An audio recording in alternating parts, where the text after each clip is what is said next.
Good morning, good evening, good night. Frederick Dongo again here uh, in a transit town known as Gilgil. It is an upcoming town, though it is old, but it has not yet picked up, but with the time most likely to pick up. It started way back in 1800 when settlers from Britain settled here, and this is what they refer to as White Island, where the climate was resembling that of Britain in many ways, and they produced most of the food they consumed in Britain here, and they moved they had to build a rail line to transport the whatever food they grow here to Britain, using the new constructed Uganda Railway from hinterland Kenya all the way to the port of Kenya, Mombasa, and there was shipped to Britain. Ever since, this place has been also farming area, more or less of the farming, but not as big scale as it was in those years. It is a one street, more or less town, and it grew because of the railway station, which was built here, more or less to transport the farmer produce, even the daily produce, to Britain and even to other parts of Europe. And from that time, this town has existed, though at a lower level than it was, because the ones 500 meter gauge railway was somehow run down and stopped running, but of late the government of Kenya is trying to revive it, though not as it would be, because there's standard gauge railway from Mombasa to Naivasha, and it's supposed to extend to Uganda. Come with me, my viewers. Thank you for always watching me. Thank you for subscribing, even for the return viewers. The number is growing, and as I promised you from the beginning, that is the month of September when it started, that this is a social forum where I try to inform and entertain you. I'll give you as much as you would like me to give, especially in your comments. If you comment, tell me what you want me to cover more, that's what I'll be doing. But meanwhile, I'll generally give you what I think is necessary, what I think is more interesting and more informative. Come with me as we tour this township of Gilgil. Viewers, as I told you, this is the Gilgil town. It's usually a town for the farmers surrounding it. That is a few kilometers from here, either way. And it is between Naivasha and Nakuru. It's an old city, it's an old town, as I told you. It was started by settlers in the year 1900, and so far, as you can see, still busy and still serves as a shopping center for the farmers who surround it.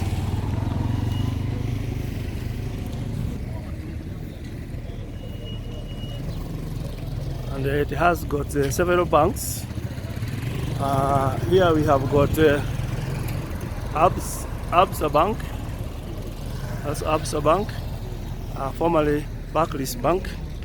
And you know, wherever settlers were, they started the banking. And this is one of the banks which belong to Britain. And as you can see, it is a one to hit town. The businesses on both sides of the road. It usually gets busy in the evening when farmers come, maybe for their shopping. But this is being in the morning time. It seems not to be that very busy. And as you can see, this town it is.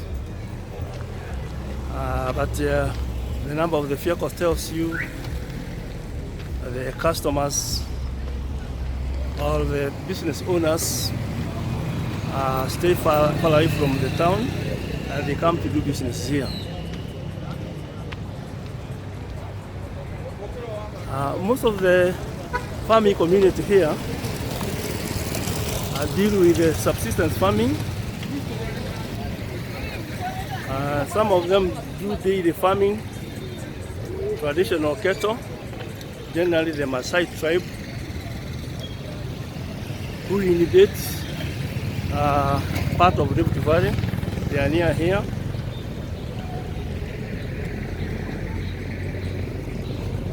It's also the another communities who farm, who do subsistence farming. The farms which were once big estates are now smaller farms with most likely an acre, maybe maximum 20, but most of it has been reduced because of the population increase. Yes, habari zenu? Yes. Thank you. Those are motorbike taxis riders, my friends, and they're usually happy when I'm doing the vlogging. This is a street. This is one of the road heading to another county, because we are in Nakuru County. It usually goes to Nyandarua County, and Nyandarua is a fertile county. A lot of farming takes place there. Generally they grow potatoes, cabbages, carrots, peas. They also grow wheat, and to some extent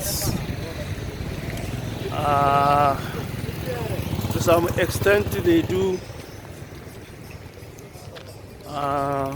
wheat farming, but they also major in dairy farming. As I told you viewers, I want to show you the railway which was started by settlers here in 1900 and which bear this town, and this was the railway linking the fertile countries where a lot of wheat production and cattle farming took place. And because of the climate, it's cool climate, especially a few kilometers from here, the area bordering Aberdare villages. It is also a place where it's near another lake known as Lake Elementaita, which is also inhabited by flamingos.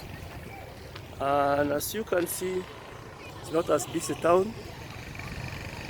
Moreover,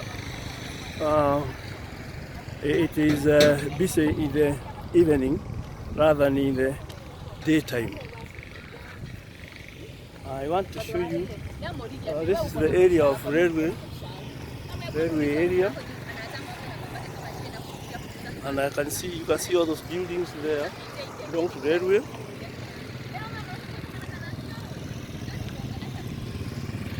Those and I want to show you rehabilitation of the railway line, which lay dormant for almost a decade, but the former regime of President Uhuru revived it, and even now our new president Ruto is doing it. This is a place most of the heavy goods from coast to Uganda are ferried through this line, and as you can see, that's the meter gauge, which is old, constructed in 1898 and completed 1900 in a place known as Kisumu. That is a port town, a port city of Lake Victoria. As you can see, it is not, this place is not that heavily populated because most of the activities of large farming died off when settlers went and their shambas were given to local people, was subdivided into smaller acreage. You can see for yourself, that's the railway line. Yes, and far there it's the railway station itself.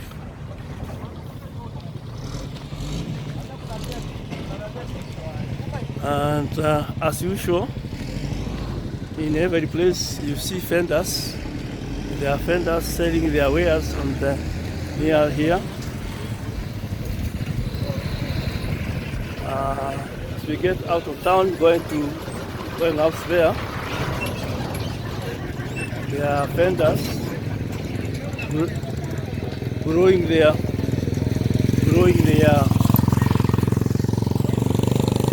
making a shilling or two.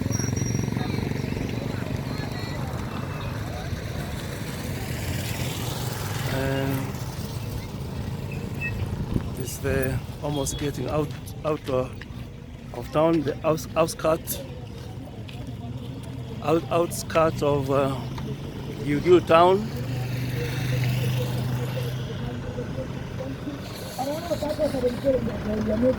This is public transports known as matatus here.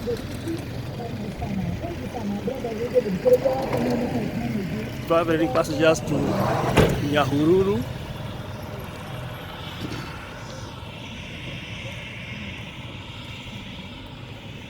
All this area is occupied by railway.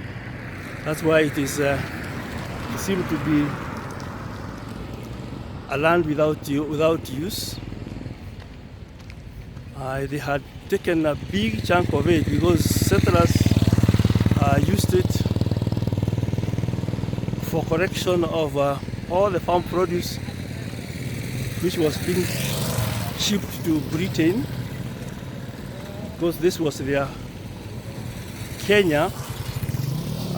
Mostly the highlands were their food basket. For many years, until the effect of the Second World War made them start more of their farming in their country rather than depending on the imports. If you are aware, there was a lot of blockage of shipping in the seas during those years, and hence countries which depended on imports suffered famine. And Britain was not an exception. It was one of the countries that suffered heavily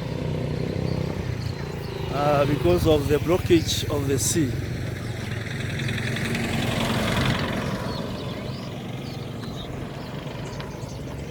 See, now we are out of railway property. Outside here, people are building. They are investing heavily in modern buildings. This is the road to a famous town known as Nyahururu because of the waterfalls known as Thompson Falls. A good tourist site. Always people from outside Kenya, when they come to tour, they visit it because it is a wonderful fall.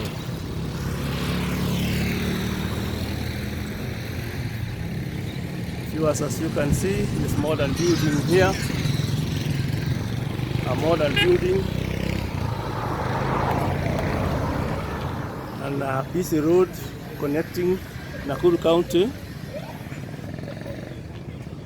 to Nyandarua County.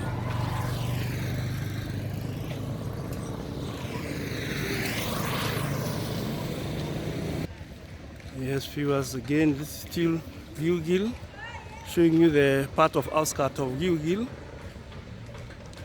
As you can see, the buildings are ordinary buildings here. And as I told you, this is a farmer's town, where farmers come for their shopping, and generally in the evening or at the weekend. The road we see here takes people to the farms,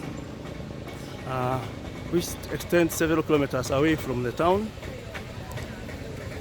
And as you can see, business here is also booming on the sides of the road. You can see the people selling the cooking gas here, selling cooking gas to transports, and the truck or pickup. And again here, the most common mode of transport are motorbike taxis, and everywhere you see some. You're going to see several of them, and the most of form of cooking energy is gas, liquefied gas. And unlike many other countries where they have got piped gas, here the gas is packed in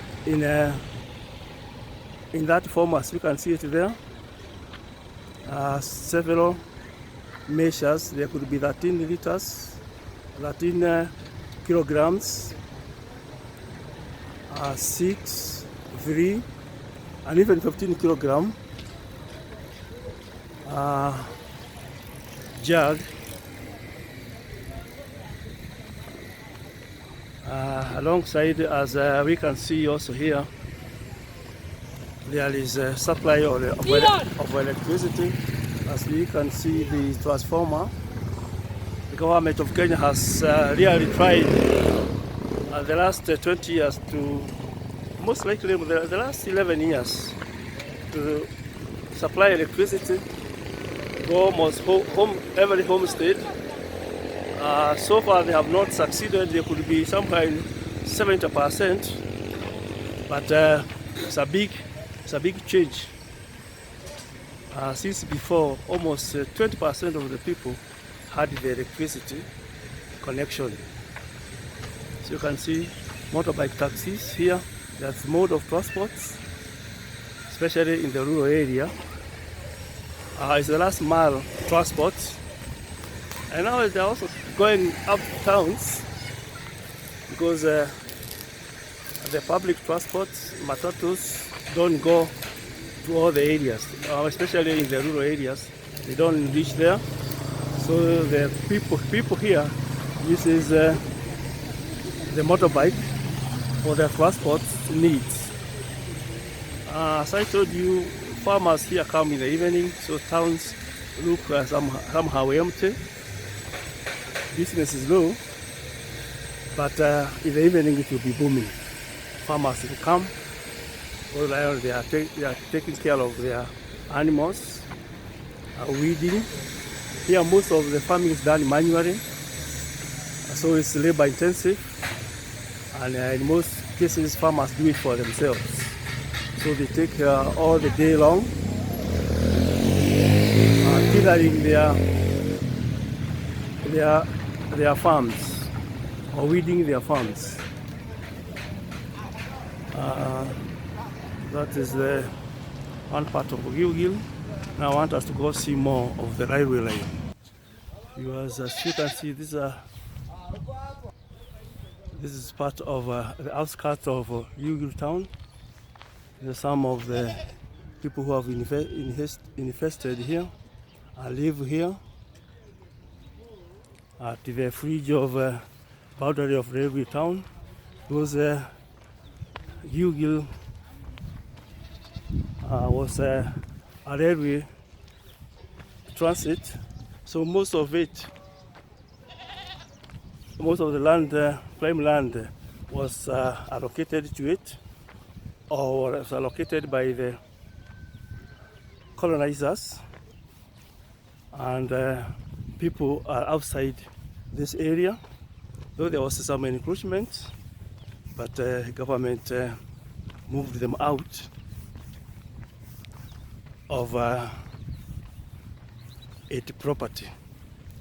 As I told you earlier, as you can see, this used to be vibrant and very busy station where all the farm goods from all over beyond this area used to be stored and ferried by railway to the port city of Mombasa and shipped to Europe, more to Britain.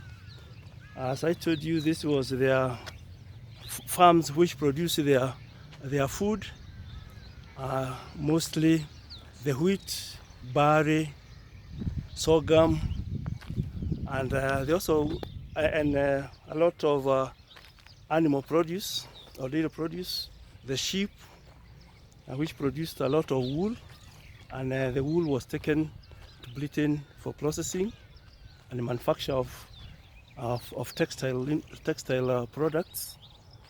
And there was animal hides also went to Britain. There was dairy products, the butter, the cheese, the cream, all that was produced by those settlers who had large farms. But after they went, everything sort of went down. But it did not only go down that time, it also was affected by Second World War.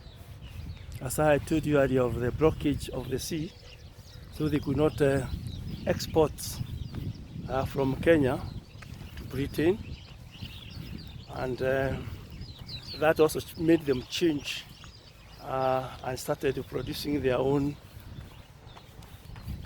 foods in their country.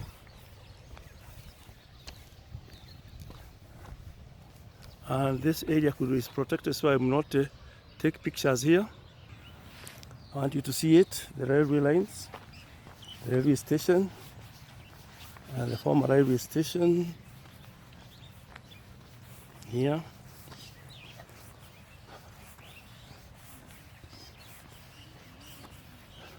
Still area of railway. This is was a vibrant railway station, though the railway coming from different parts of East Africa, passing here. But it collapsed after European went. It collapsed because of the competitions of the trucks which ferried similar goods by road to several destinations, hence crippling the railway, which collapsed. And was started, the last regime has started reviving it, and hopefully this regime will also continue with it. As you can see, that's the former ticketing house where the passengers waited for the train to come.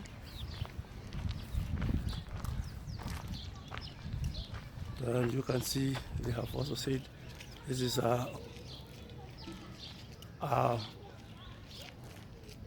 place where they have not encouraged any corruption of any nature.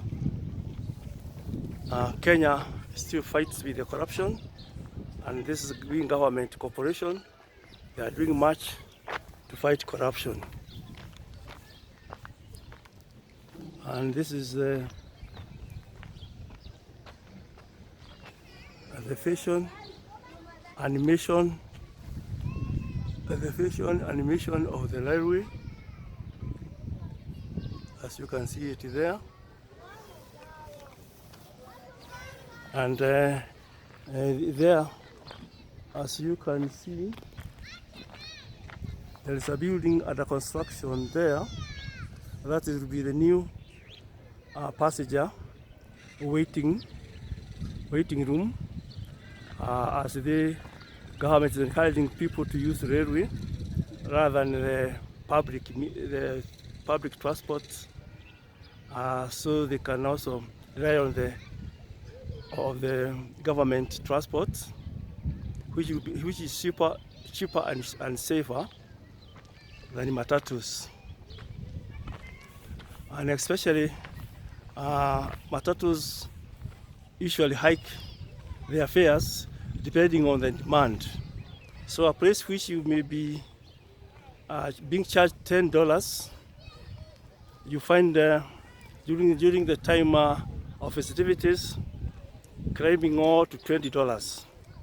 That's affecting many families who cannot afford to go to their rural areas, because Kenya people come town to work, to get jobs, but they usually have their homes in the rural area, and they usually go back to their rural areas during festivities of generally the December, the Christmas, or likewise.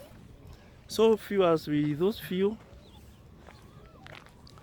narrative of Gilgil, and as you can see, this is where it is. This is where Gilgil started, from this railway station, from the railway yard, from the railway line.